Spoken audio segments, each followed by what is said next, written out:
Shalom, Mashpaka. Shalom, beloved. Shalom.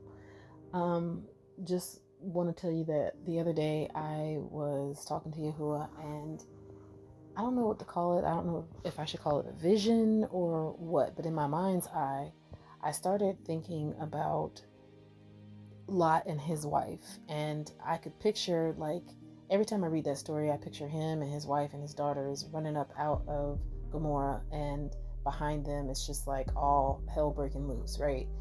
And then I always see his wife turn back and look and turn into this pillar of salt. Like, I see that very vividly in my mind. So when Yahuah mentioned Lot and his wife and daughters the other day when I was talking to him, that picture ran through my mind.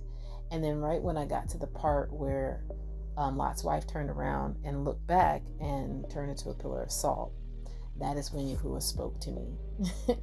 And what he specifically said to me was, my children are likened unto Lot's wife, too busy concerned with what they're losing in Babylon and not concerned about what they're gaining in my kingdom.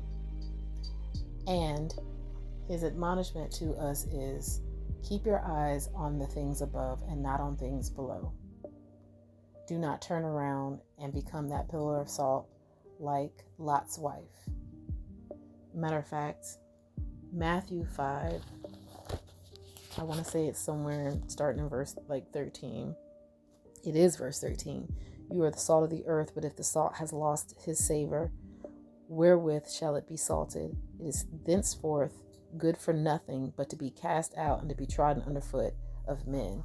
What I have always understood that to mean, and Yahuah has yet to correct me, so I'm just, if it is something different, then I will let you guys know. I'm not above correcting myself if I say something wrong, but so far he hasn't corrected me. He's let me know that yes, this is, according to what I believe I'm hearing, that this is the correct interpretation of this. If you were to pick up some salt and it wasn't salty anymore, how do you season a seasoning? And that's basically what he's saying. You're the seasoning of the earth. How do you season a seasoning? You know? And basically what Yahusha is alluding to in this is reprobated mindsets. Because those that have known Yahuah and Yahusha and walked with Yahuah and then turn from him, that's the only ones that can be reprobates. Those who have actually known who they truly are and then turn from them, that is a reprobated mindset, and they are part of the apostate assembly, right? And I know that reprobate and apostate, well, not reprobate, but apostate is a Greek term. I don't know anything else to call it other than, the fallen away. I'll just call it, they are part of the fallen away assembly, right?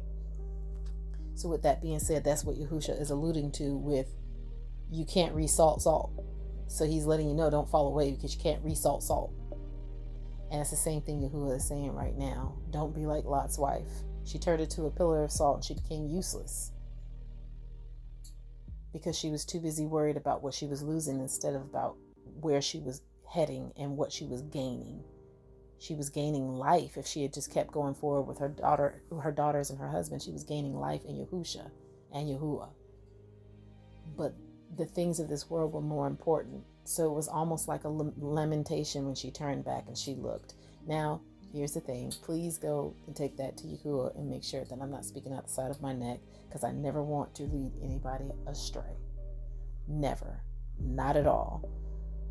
But I am hearing him say, don't be like Lot's wife. And he did say, too many of my children are like Lot's wife, stiff-necked, and they refuse to set their eyes on the things above. What's going on in this world is meant to be for signs for us of how close our King is to returning. That's it. Watch and pray. You watch what's going on and then you pray. You do not watch and prep. You do not watch and fear. You do not watch and tremble. You watch and pray. Those were our instructions, and those are the only instructions that we should be worried about in this hour. All right? Much ahava, halal, that you all are doing well, and until next time, shalom.